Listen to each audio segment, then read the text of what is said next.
दुश्मन हो, जो मर्जी फंडिंग दे रहा हो, वो इजराइल से फंडिंग आ रही हो, हिंदुस्तान से आ रही हो, मुझे इससे गर्ज नहीं है, क्योंकि मैंने शौकत खानम को सामने रखा है और फिर उसके बाद मैंने फंडिंग के हवाले से बात करना शुरू कर दी। तो पाकिस्तानियों, ख़ास तौर से बानी पीटीआई के फॉलोअर्स आज इस आर्टिकल को बार बार पढ़ें।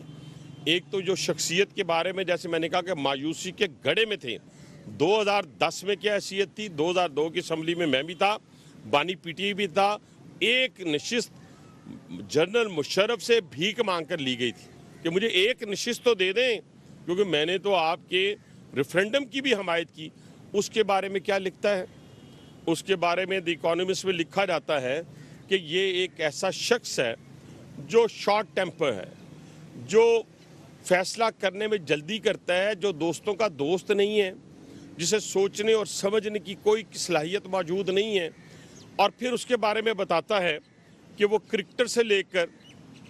रूहानी शख्सियत तक और प्ले बॉय से लेकर इस मुल्क के आईनी इक़्तिदार तक वो कैसा कैसा रहा।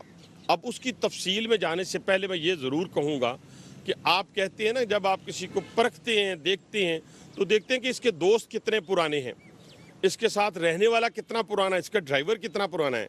इसका अकाउंटेंट कितना पुराना है। लेकिन जब आप बानी पीटीआई की शख्सियत की तरफ देखते हैं तो वही अक्कासी होती है जो इस आर्टिकल के अंदर मौजूद है। आप देखें कि अपने दौरे इक़्तिदार में वो किसी चीज़ को पाए तकमील तक, जो अपना एजेंडा था उसको पाए तकमील तक ना पहुंचा सके, और फिर इसी तरीके से उनकी जो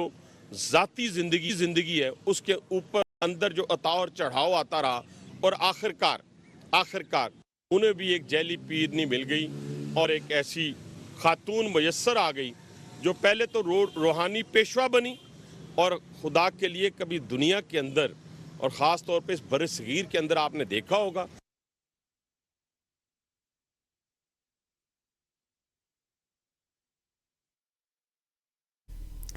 आपको बताएं, वफाकी वज़ीर रेलवे हनीफ अब्बासी कराची में मीडिया से गुफ्तगू करते, उनकी जानिब से कहा गया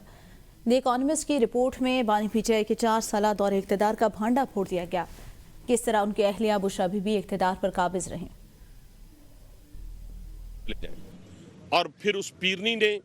आपको मालूम होगा कि 2017 से लेके और 2018 जनवरी में जब उन्होंने अपने घरेलू ज़िंदगी का आगाज़ किया बानी पीटीआई के साथ, तो फिर क्या क्या गुल खिलाए। उन गिल खिलाने की सूरत के अंदर आपने देखा होगा कि आईनी फैसलों से लेकर कैबिनेट बनाने से लेकर क्या क्या वहाँ पर काम ऐसे नहीं किए गए, ऐसी खराफात नहीं की गई जिससे शायद आजकल का पढ़ा लिखा तो दूर की बात है, जिस शख्स ने अलफ बे ते भी नहीं पढ़ा वो भी तौबा इस्तग़फ़ार कर रहा था।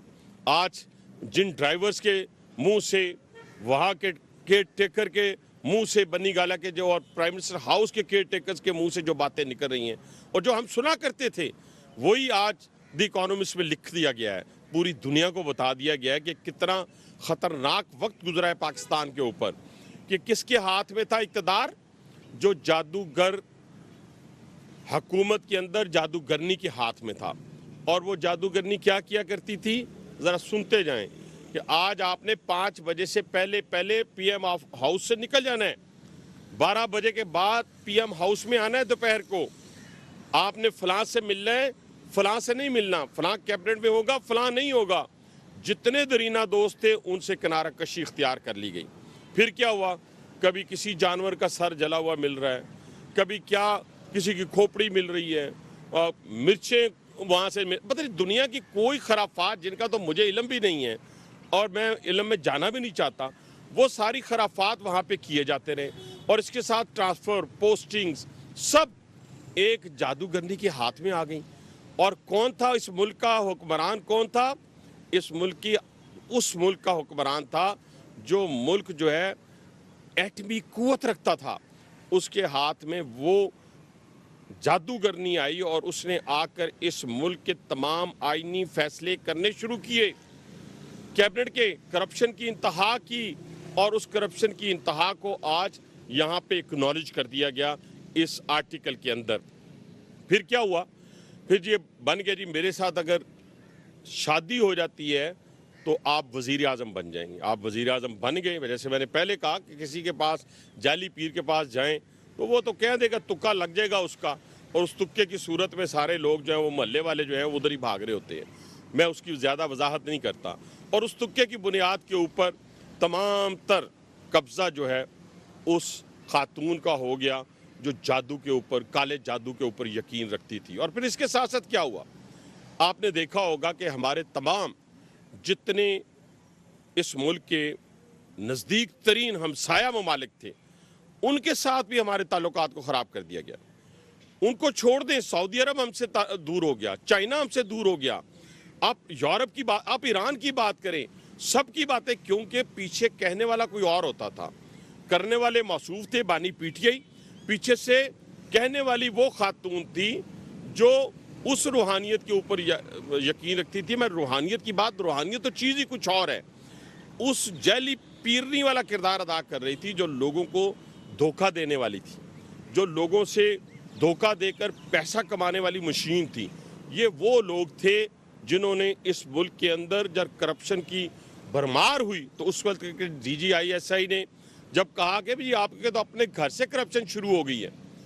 جو آج چیف آف آرمی سٹاف ہیں اس کو ڈی جی آئی تھے. تو پھر اس بنیاد کے اوپر آپ اندازہ لگائیں،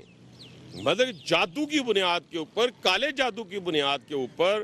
کالے جادو کرنے والوں کی بنیاد کے اوپر اس وقت ملک کے ایٹمی قوت رکھنے والے ملک کے D G I S I کو تبدیل کر دیا جاتا ہے. کیوں؟ کہ انہوں نے ان کے گھر کی جو کرپشن تھی وہ بانی پی ٹی آئی کے سامنے رکھ دی گئی. تو یہ ایسے مذاق کیے گئے اور اس کے بعد جتنی اصلاحات کرنی تھی وہ پیچھے رہ گئی. وہ کوئی کسی کو جاننے والا نہ رہا اور صرف ایک ہی آواز آتی تھی کہ آپ بشرا بی بی کو خوش کر لیں، بشرا بی بی کو ناراض کیا تو آپ کیبنٹ سے باہر، بشرا بی بی کو خوش نہ کیا تو آپ کی دوستی پچھلے 30 سال کی ختم، بشرا بی بی کو خوش نہیں کیا تو وزارت اعلیٰ سے فارغ، بشرا بی بی کو خوش نہیں کیا تو آپ یہاں ایم پی اور ایم اے نہیں رہ سکیں گے، آپ کو نہیں ملے گا. یعنی عجیب اس ملک کے اندر صورتحال کو بنا دیا. میں صرف آپ سے یہ کہنا چاہتا ہوں کہ اب بھی بشرا بی بی کے کہنے کے اوپر جو کچھ ہوا، کیبنٹ کے پی کے کی بنی، اس سے پہلے وزیر اعلیٰ چینج ہوا، اگر اسی طریقے سے اس ملک کو چلانا تھا یا چلانا ہے تو انشاءاللہ یہ ملک اس طرح ہم ان سے نہیں چلنے دیں گے. ملک انشاءاللہ چلے گا لیکن آئینی حدود کے اندر رہ کر، اور وہ لوگ چلائیں گے جو اللہ پر یقین رکھنے والے لوگ ہیں. اور وہ کون لوگ ہیں؟ جنہوں نے ہندوستان کو 10 مئی کو شکست دی، اپنے سے کئی گنا بڑے شخص کو، اپنے ایمان کے بل بوتے کے اوپر، جادو نگری کے بل بوتے کے اوپر نہیں، جادو کے بل بوتے کے اوپر نہیں، بلکہ آج دنیا کے اندر وزیر اعظم پاکستان اور فیلڈ مارشل کا جو استقبال ہوتا ہے وہ جادو ٹونے کی بنیاد کے اوپر نہیں ہوتا، صلاحیتوں کی بنیاد، ایمان کی بنیاد کے اوپر. آج دنیا جو ہے آج ہماری خارجہ پالیسی کو سلامی پیش کر رہی ہے، سلام پیش کر رہی ہے. اسی طریقے سے آج فیلڈ مارشل کو دنیا کا ہر ملک جو ہے وہ انتظار کر رہا ہوتا ہے. دنیا کے بڑے سے بڑے ممالک جو ہیں وہ کہہ رہے ہوتے ہیں کہ ہم اپنے آپ کے فیلڈ مارشل کو دیکھنا چاہتے ہیں، وزیر اعظم کو ملنا چاہتے ہیں، ان سے پوچھنا چاہتے ہیں. آج سینٹرل ایشیا کو وہ لیڈ کر رہے ہیں، مڈل ایسٹ کو وہ لیڈ کر رہے ہیں. تو ان بنیادوں کے اوپر، ایمان کی بنیادوں، میری گزارش یہ ہے بانی پی ٹی آئی کے فالوور سے کہ آج یہ جو اتھینٹک آرٹیکل آپ کے سامنے آیا ہے یہ پڑھ لیں، دیکھ لیں، سوچ لیں،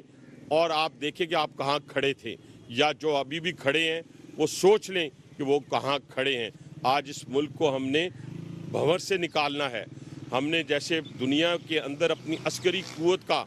ڈنکا بجا ہے، اسی طریقے سے اب ہم نے اکانومی کے بنیاد کے اوپر پوری دنیا کے اوپر چھا جانا ہے. اور ہم نے سینٹرل ایشیا تک بھی جانا ہے، لیڈ کر رہے ہیں، ہم مڈل ایسٹ کو لیڈ کر رہے ہیں. انشاءاللہ تعالی پاکستان تا قیامت تابندہ اور پائندہ رہے گا. بہت شکریہ جی.